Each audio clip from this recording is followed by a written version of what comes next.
More than 6 months of debate, the president's so-called One Big Beautiful Bill was passed by Congress today and will soon be on its way to the president's desk.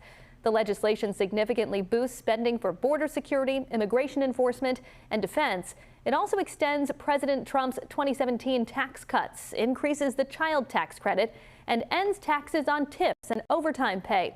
Today, the president spoke with reporters about the legislative victory. And we're sort of celebrating like the biggest bill of its kind ever signed.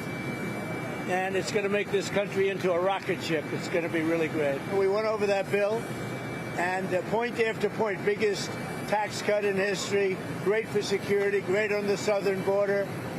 Immigration is covered. We covered just about everything. And with mainly Democratic lawmakers here locally, reaction from our D.C. delegation and those on Smith Hill has been highly critical, especially about changes to Medicaid and food assistance.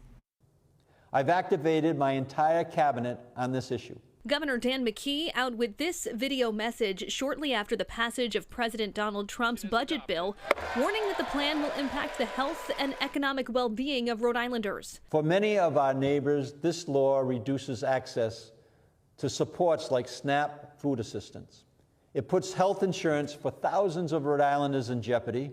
All of Rhode Island's Democratic delegation voted against the bill, and Senator Reid had urged his Republican counterparts to do the same, warning it would put states in a position where they'd have to choose between saving our health care systems and saving their schools.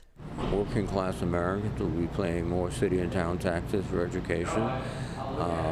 They'll see services decline. Senator Sheldon Whitehouse agreed, calling the measure the Big Beautiful for Billionaires bill.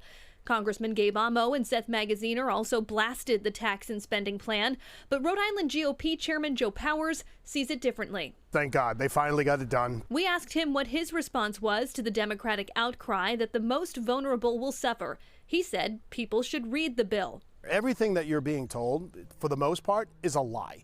Like, there are going to be people who are going to be taken off of Medicaid, but it's able-bodied workers. So as far as the challenges are concerned, they're good challenges. It's kind of like going to the gym and pumping up your muscles and feeling that pain. That's the pain that we're going to feel right now. We're going to feel growth finally in the state of Rhode Island.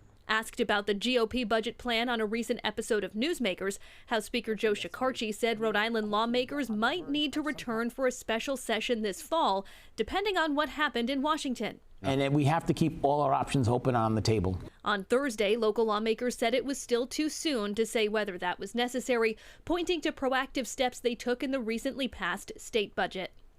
And the president is planning a White House signing ceremony for the legislation tomorrow, the 4th of July.